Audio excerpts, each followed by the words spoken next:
नमस्कार, चार का चक्रव्यूह में आपका स्वागत है। मैं हूं आपके साथ अंशिका। नेता हो या अपराधी, आतंकी हो या जिहादी, कौन किसके चक्रव्यूह में फंसा, इस शो में आपको विस्तार से बताएंगे। चक्रव्यूह में आज सबसे पहले बात यूपी पुलिस के चक्रकाल में फंसे जावेद अहमद की, जो प्रयागराज हिंसा का मास्टरमाइंड तो है ही, लेकिन कार्रवाई के बाद अब इसे लेकर कई बड़े खुलासे होते दिखाई दे रहे हैं।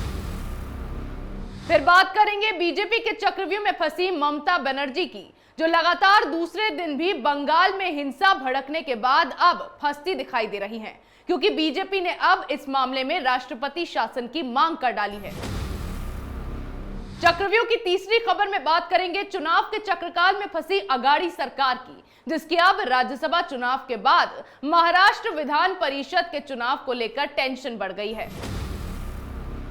चौथी और आखिरी खबर में बात करेंगे योगी के चक्रव्यूह में फंसे कानपुर हिंसा के मुख्य आरोपी हयात जफर हाशमी की, जिसके करीबी पर बाबा का बुलडोजर चला है। चलिए शुरुआत करते हैं चक्रव्यूह की, और सबसे पहले बात यूपी पुलिस के शिकंजे में फंसा प्रयागराज हिंसा का मास्टरमाइंड जावेद अहमद की, जो खुद को सोशल मीडिया एक्टिविस्ट बताता है, लेकिन इस पूरी हिंसा को अंजाम देने वाला यही जावेद अहमद उर्फ पंप है, जिसे अब पुलिस ने गिरफ्तार कर लिया है और मामले में आगे की कार्रवाई भी शुरू की जा चुकी है। मामले में बड़ा खुलासा करते हुए पुलिस ने बताया है कि जुमे की नमाज के बाद नुपुर शर्मा के खिलाफ जो हिंसा भड़काई गई है, उसमें अपने बच्चों को आगे कर पुलिस बल पर पथराव करवाया गया, जिससे पुलिस की ओर से कोई एक्शन ना लिया जा सके। इसके अलावा जांच में यह भी सामने आया है कि पकड़े जाने के डर से साजिशकर्ता ने सबूतों को मिटाने की भी कोशिश की है, जिसके तहत जावेद ने अपने मोबाइल से तमाम WhatsApp chat, mobile number delete कर दिए हैं। हालांकि चैट में कुछ सबूत सामने आए हैं। इसमें 10 जून को भारत बंद का आह्वान का मैसेज आगे बढ़ाया जा रहा था। लोगों को उकसाया जा रहा था कि इसे व्हाट्सएप स्टेटस लगाएं, जिससे ज्यादा से ज्यादा लोग इस हिंसा का हिस्सा बन सके। वहीं अब इस हिंसा के तार जेएनयू से भी जुड़ने लगे हैं। जावेद की बेटी जेएनयू की छात्रा है। पुलिस इस बात की जांच कर रही है कि जावेद ने अपनी बेटी से इस मामले में कोई बातचीत की थी या नहीं। पुलिस के अनुसार अगर बेटी के खिलाफ ठोस सबूत मिले तो उसकी भी गिरफ्तारी होगी। वहीं हिंसा के मामले में अब तक 70 लोगों को नामजद और 5000 से ज्यादा अज्ञात आरोपियों के खिलाफ एफआईआर दर्ज की गई है। अब इन आरोपियों पर गैंगस्टर एक्ट और एनएसए के तहत कार्रवाई की जाएगी। साथ ही अवैध निर्माण भी ध्वस्त किए जाएंगे। हैरानी की बात तो यह है कि भीड़ में शामिल हमलावर पूरी तैयारी के साथ आए थे और वो अपने साथ बम के साथ पेट्रोल और माचिस लेकर पहुंचे थे। दंगाइयों को जब पुलिस ने हमले का जवाब दिया तो पेट्रोल छिड़ककर वाहनों में आग लगानी शुरू कर दी और उन्होंने दहशत फैलाने के लिए लगातार बम भी फोड़े। इसके अलावा आगजनी शुरू होने के बाद पुलिस और आरएएफ ने आंसू गैस के गोले दागे और साथ ही रबर बुलेट का इस्तेमाल किया और इसके बाद वहां पर स्थिति में काबू पाया जा सका। लेकिन अब योगी का बुलडोजर इस मामले में चल गया है, जिसके बाद पुलिस मामले की जांच कर रही है और कई और बड़े खुलासे होने की भी आशंका जताई जा रही है। यहां अब ये जिहादी बचने वाले नहीं हैं। वहीं जिन लोगों का इतने सालों से ममता बनर्जी बंगाल में पालन पोषण कर रही थी, वहीं अब उनके लिए भस्मासुर साबित हो रहे हैं। अब तक तो ममता बनर्जी नुपुर शर्मा के खिलाफ प्रदर्शन करने वालों से दूसरे राज्यों में जाके प्रदर्शन करने की अपील कर रही थी, लेकिन अब वही लोग ममता बनर्जी का काल बन गए हैं, क्योंकि बंगाल के हावड़ा में लगातार दूसरे दिन भी हिंसा जारी रही।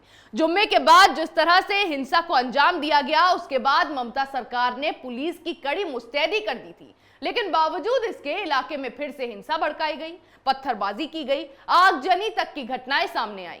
ऐसे में सवाल ममता बनर्जी की कानून व्यवस्था पर खड़े किए जाने लगे हैं, जिसे लेकर पश्चिम बंगाल बीजेपी के उपाध्यक्ष और सांसद सौमित्र खान ने केंद्रीय गृह मंत्री अमित शाह को पत्र लिखा है।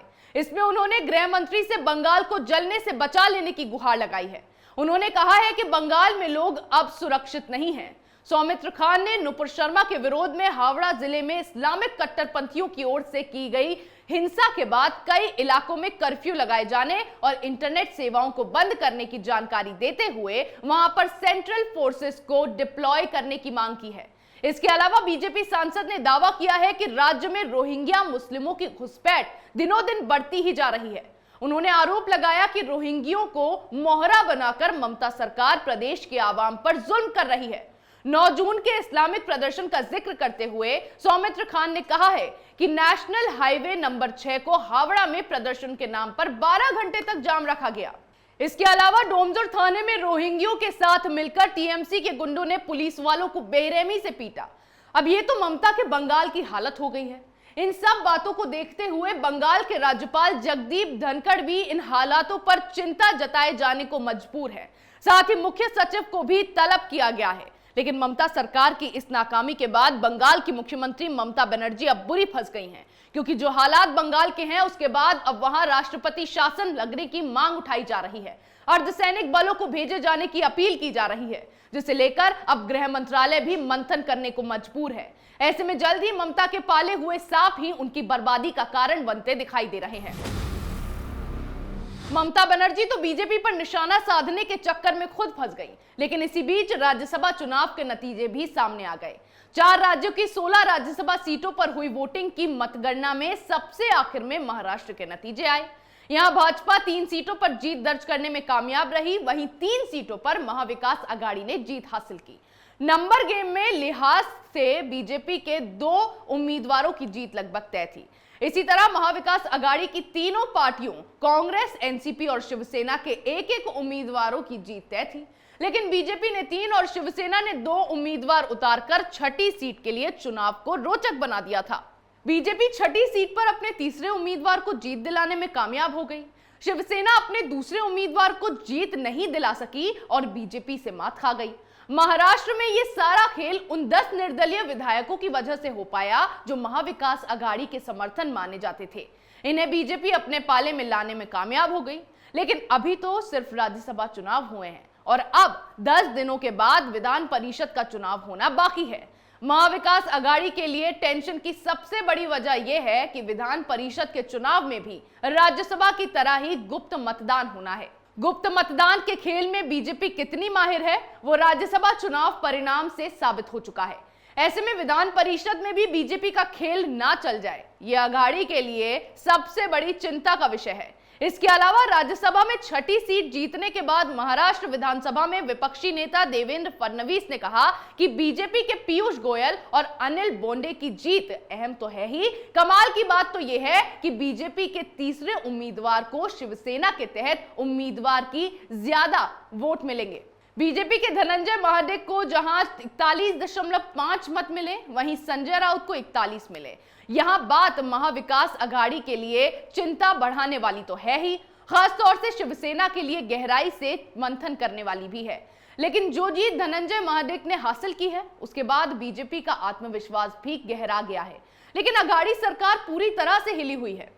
ऐसे में अब 20 जून को होने वाले विधान परिषद के चुनाव में एक फुल प्रूफ रणनीति तैयार करने का शरद पवार पर भी दबाव है, वरना विधान परिषद में भी अगर बीजेपी ने ही जीत हासिल कर ली तो बीजेपी विधायक नितेश राणा के इस दावे पर मुहर लग जाएगी कि महाराष्ट्र की राजनीति के चाणक्य अब पवार नहीं फडणवीस है, जिससे उद्धव ठाकरे की पकड़ फिर से कमजोर हो जाएगी। यहां उद्धव ठाकरे की टेंशन बढ़ गई है तो वहीं यूपी में जिहादियों के बुरे दिन शुरू हो गए हैं। बड़े ही शौक से इन दंगाइयों ने कानपुर में जुम्मे की नमाज के बाद हिंसा भड़काई थी, लेकिन उसका अंजाम क्या होगा वो ये भूल गए थे। लेकिन अब सीएम योगी ने इन्हें सबक सिखाने की तैयारी शुरू कर दी है। कानपुर हिंसा के मुख्य आरोपी जफर हयात के करीबी दोस्त मोहम्मद इश्तियाक के घर प्रशासन की कार्रवाई हुई। नगर निगम की टीम ने अतिक्रमण विरोधी अभियान के तहत अवैध निर्माण होने के कारण उसकी ऊंची इमारत को तोड़ दिया। इसका एक वीडियो भी सामने आया जिसमें देखा जा सकता है कि कैसे ऊंची इमारत को बुलडोजर से नीचे गिराया गया। इस कार्रवाई के दौरान इलाके में भारी सुरक्षा बल तैनात थे। इश्तियाक पर आरोप था कि उसने बिना नक्शे को पास कराए बिल्डिंग खड़ी की और उसके बाद रेजिडेंशियल बिल्डिंग को कमर्शियल के तौर पर इस्तेमाल करने लगा। अब ये इश्तियाक 3 जून को कानपुर में हिंसा भड़काने वाले हयात जफर हाशमी का करीबी है, जिसको अब प्रशासन ने सबक सिखाया है। जब करीबी पर ऐसा बुलडोजर चला है तो सोचिए कि हयात जफर का क्या हाल होने वाला है, क्योंकि कानपुर में जो हिंसा भड़काई गई थी उसके बाद तो योगी सरकार ने 40 आरोपियों की फोटो वाला पोस्टर चस्पा किया था। साथ ही आरोपियों की संपत्ति कुर्क किए जाने के भी आदेश जारी कर दिए थे। जफर के लिंक भी पीएफआई के साथ निकल कर आए हैं। साथ ही मामले में विदेशी फंडिंग की भी खबरें सामने आ रही हैं। अब जो जुम्मे की नमाज के बाद हिंसा भड़काई गई, उसके बाद योगी जी ही नहीं बल्कि गृह मंत्री अमित शाह भी सख्ते में आ गए हैं। उन्होंने भी पुलिस को अलर्ट रहने के लिए कह दिया है। मगर अहम बात तो यह है कि अब जैसे जफर के करीबी की बिल्डिंग पर बुलडोजर चला है, वैसा ही हाल हिंसा में शामिल बाकी आरोपियों का भी होने वाला है। क्यों? क्योंकि बाबा का बुलडोजर अब रुकने वाला नहीं है। चक्रव्यूह में मेरे साथ आज इतना ही। कल फिर कौन किसके चक्रव्यूह में फंसेगा, नए मुद्दों के साथ पेश होंगे और दिखाएंगे कई और सनसनीखेज खुलासे। तब तक के लिए देखते रहिए कैपिटल टीवी।